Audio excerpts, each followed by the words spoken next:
Hello everyone. You're listening to TALRadio powered by Touchalife Foundation, and this is Foodology. I'm radio host Devansh, and on this show, I talk about the enormous world of a little word called food. This morning, I casually opened Instagram and I saw a picture of this influencer in a field of pumpkins holding a Starbucks drink captioned, "Tis the season to be basic." Then I asked myself a question. How and why is fall season so mainstream, and there are certain foods and beverages that make it even more special? It's October and it's the sweater weather, the season of pumpkin spice and lots of nights cozying up, watching thrillers leading up to Halloween, America's favorite holiday after Christmas. Our perspective on fall is based on nostalgia and coziness. You know, the days shorten, they start to get cold, and you put away your summer clothes. Psychologists have found that people hype up fall because it is associated with events and festivals, which naturally evoke memories of happier times. Well, this may not be true for everyone, but for the majority, fall is America's favorite season. In the fall, you can toss a fishbowl on your head and say you're an astronaut, go to a party, and 4 hours later, you're throwing up a weird mixture of candy corn, caramel apples, and hard cider. Can you do that any other time of the year? No, obviously. Fall weather is full of possibility. It's not too warm, but it's also not too cold. This is the closest to room temperature you're going to get outside all year. So you can basically wear anything in your closet. The amazing sales on your favorite stores, the smell of fall candles in Bath & Body Works, and don't even get me started on how incredibly delicious the food is. I am in the full fall spirit, wrapped up in a cardigan with my favorite pumpkin cinnamon candle burning in front of me. It's time maybe you'll start rewatching Stranger Things, Chilling Adventures of Sabrina, or maybe The Nightmare on Elm Street. Both autumn and fall originated from Britain. Autumn, however, was the first of the season's names to be invented back in the 1300s, originating from the Latin word autumnus. After many poets began using the phrase the fall of leaves, the word fall itself became associated with this season during the 1600s. Autumn, or fall, as you may like it, means a lot of fun and outdoor activities. It brings different colors to people's lives: yellow, red, orange, brown, and more. The temperature becomes colder, days shorter. Animals start preparing for cold months and plants stop making food. Everything in nature slowly starts to fall asleep. Fall is the time for harvest. Farmers and gardeners collect apples, pumpkins, pears, corns, and other different crops. Because the first frost can come suddenly and all their efforts of growing them will be in vain. The days become shorter, the nights become longer. Also, the moon is brighter in this period of the year, and some new stars can also be visible. It is very pleasant to us to look at the amazing golden, red, and yellow hues all around. Coming of fall to every country and town is a significant event. That is, there are a lot of celebrations and holidays regarding to greet this beautiful and significant time of the year. Dia de los Muertos is a very famous and important holiday for the people of Mexico. On this day, everyone gives honor to those whom they lost during their lifetime. People painting their faces, making parades, wearing special clothes, and cooking delicious food are a part of this festival. Chuseok takes place in Korea every year. It is a harvest festival with 3 days duration. A lot of Koreans visiting their hometowns, spending time with families, friends, and preparing delicious food by traditional recipes. Diwali is a fascinating and amazing festival in India. Although it has nothing to do with the season of fall, It is also called the Festival of Lights. People make great fireworks, light thousands of lamps, and also clean their houses, not only from old things but also from the negative emotions. The incredible spirit of this festival can be felt in the air during this time of the year. Thanksgiving is celebrated in the US. It is a time for remembering pleasant things and blessings that happen during the year. On this day, families always get together and have meals with traditional foods. And then comes the infamous Halloween. There is just something about the flavors of fall that are really warming and comforting to me. Taking a whiff while walking past a bakery can send you into euphoria. Apple pies being baked, pumpkin spice lattes, the hint of warm cinnamon tingling your senses, pumpkins and apples everywhere with shades of orange, red, brown, all around. Grab yourself some warm cookies, a blanket, or maybe burn a candle because I'll tell you about some of the most famous fall foods and drinks associated with this season. Fall means apples, pumpkins, and everything you can make out of them. Plus, comfort food dishes and warm drinks. Fall foods feel cozier than wool socks. They're warmer than hugs. Talking about warmth and coziness, here we have the infamous pumpkin spice lattes. The pumpkin spice latte is a coffee drink made with a mix of traditional autumn spice flavors, steamed milk, espresso, and often sugar, topped with whipped cream and pumpkin pie spice. The beverage is most commonly associated with Starbucks, which first offered the drink in 2003. The popular flavor has inspired a wide range of product variations that appear on a seasonal basis.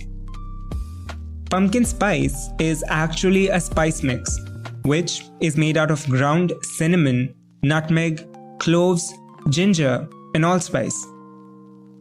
This spice mixture can be used in a variety of foods ranging from sweet to savory. While nutmeg has been around for thousands of years, the grouping of it with allspice, cinnamon, cloves, and ginger didn't happen until the 20th century. The Chicagoist found the earliest mention of pumpkin spice is in a pumpkin spice cake recipe, published in 1936 by the Washington Post. Things changed when spice companies like McCormick began packaging the blend and selling it as pumpkin pie spice. The collection of American household spices were never the same, and this new combination was flying off the shelves. The love for pumpkin spice has only grown since. Now, much of the 21st century popularity can be attributed to Starbucks' pumpkin spice latte. The drink almost did not exist. The executives were on a verge to never release this drink due to some taste and quality factors. Although other coffee companies experimented with fall flavors during the 1990s, Starbucks put out this beverage in 2003. Funny enough that Starbucks was making millions of dollars from a fall drink that didn't even contain pumpkins. This changed in 2015 when the corporation began including pumpkin in the mix, along with spices, caramel, coffee, and sugar. Pumpkin spice lattes have become a cultural phenomenon, especially with the help of mainstream media today. Part of the pumpkin spice latte's rise to fame was that Starbucks successfully convinced people that drinking a warm cup of milk, sugar, and spices were the ultimate way to experience fall. Now, it is hard to imagine American Thanksgiving table without the infamous orange-crusted custard made from strained, spiced, and twice-cooked squash. Pumpkin pie. Pumpkin pie is the quintessential holiday dessert for both Thanksgiving and Christmas. Topped with a dollop of whipped cream, pumpkin pie is often considered as an important part of the meal as the turkey. And as it turns out, pumpkin is absolutely American. Few of our festival foods can claim deeper American roots than pumpkins, which were first cultivated in Central America around 5500 BC, and were one of the earliest foods the first European explorers brought back from the New World. These orange gourds, first mentioned in Europe, dates to 1536. And within a few decades, they were grown regularly in England, where they were called pompions after the French pompon, a reference to their rounded form. Pumpkins, as the Americans grew to call them, quickly became a part of England's highly developed pie-making culture, which had for centuries been producing complex stuffed pastries in sweet and savory varieties. A 1653 French cookbook instructed chefs to boil the pumpkin in milk and strain it before putting in a crust. English writer Hannah Woolley's in 1670 Gentlewoman's Companion advocated a pie filled with alternating layers of pumpkin and apple, spiced rosemary, sweet marjoram, and a handful of thyme. Sometimes a crust was unnecessary. An early New England recipe involved filling a hollowed-out pumpkin with spices, sweetened milk, and cooking it directly in a fire. By the early 18th century, pumpkin pie had earned a place at the table as Thanksgiving became a popular New England regional holiday. Legend has it that in the early 18th century, a small town in Connecticut postponed its Thanksgiving for a week because there wasn't enough molasses available to make pumpkin pie. Pumpkin pie even found its way into the workings of the Civil War. Many New England colonists already loved the pie. In fact, pumpkin pie and Thanksgiving were so closely associated with New England culture that the southern states protested it when Abraham Lincoln made Thanksgiving a national holiday in 1863. The Southerners saw it as an attempt to push Northern culture and values on the South. The next time you eat a pumpkin pie, take a moment to appreciate the history. Next up are mooncakes. A mooncake is a Chinese bakery product traditionally eaten during the Mid-Autumn Festival. The festival is about lunar appreciation and moon watching, and mooncakes are regarded as a delicacy. Mooncakes are offered between friends or family gatherings while celebrating the festival. The Mid-Autumn Festival is widely regarded as one of the 4 most important Chinese festivals. Mooncakes are a sweet, dense filling, mostly made up of lotus seed paste or red bean paste, surrounded by a pastry crust. Traditional mooncakes have an imprint on top consisting of the Chinese characters for longevity or harmony, as well as the name of the bakery. This Chinese classic has a long history. The cake that inspired mooncake dates back to 3,000 years ago during the Shang dynasty. Named the Taishi cake in honor of the Prime Minister Taishi, the cake had thin edges while thick in the middle. In the Tang dynasty, round cakes from Tibet were given to the emperor as a congratulatory gift for successfully expanding in the north. The cake was soon popularized in the palace and down to the people. It was during the Song dynasty that mooncake was first found in written records, cited in poems.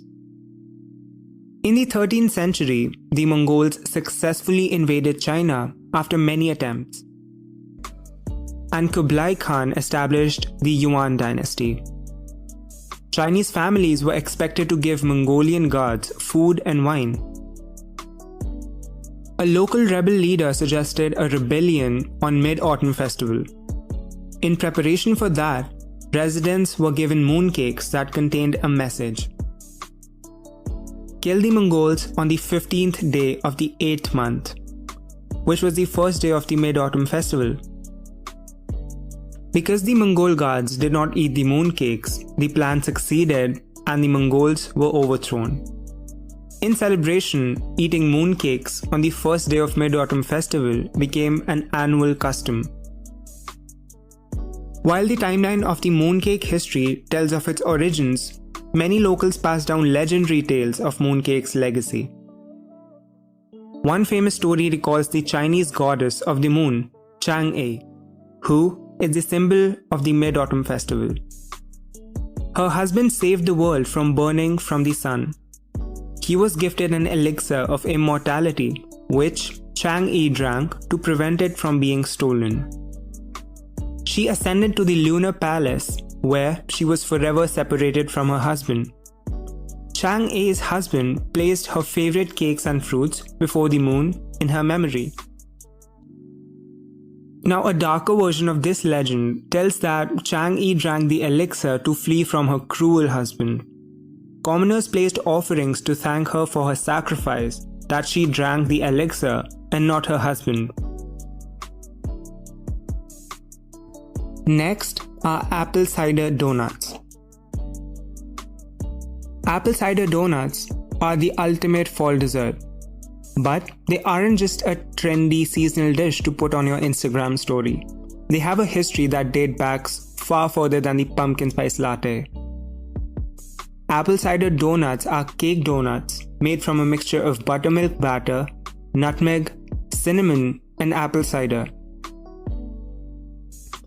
They are then fried and coated with enough cinnamon sugar to satisfy any sweet tooth. The cider added to the batter makes the donuts especially moist and adds an understated sweetness to the dessert. The exact origins of apple cider donuts are still shrouded in mystery, but the creation seems to be a product of the early American colonies.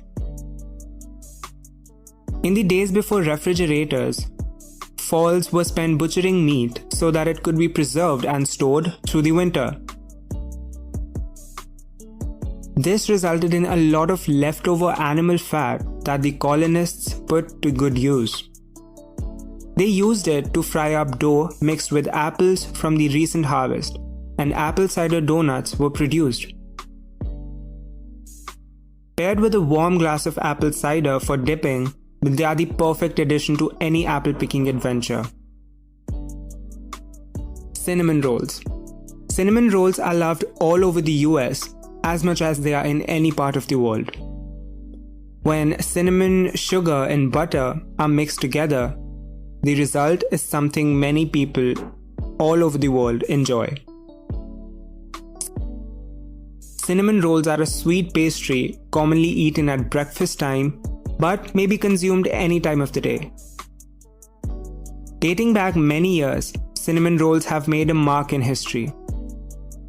The first cinnamon roll was baked in Sweden, where October 4th is known as the National Cinnamon Bun Day. Cinnamon rolls in Sweden are not as sweet and heavy as they are in the United States. In Sweden, the dough contains a hint of cardamom, a spice in the ginger family, and they are baked in muffin wrappers to make a more delicate treat. The Philadelphia-style cinnamon roll dates back to 18th century. It contains honey, sugar, cinnamon, and raisins. Fall is the season that screams comfort and warmth. Harvest celebrations tend to combine with giving thanks with prayers to the gods for future and abundance. Fall has different meanings and different ways of celebration all around the world. Even though some countries do not experience this weather, they surely do celebrate their festivals with full enthusiasm and, of course, great food.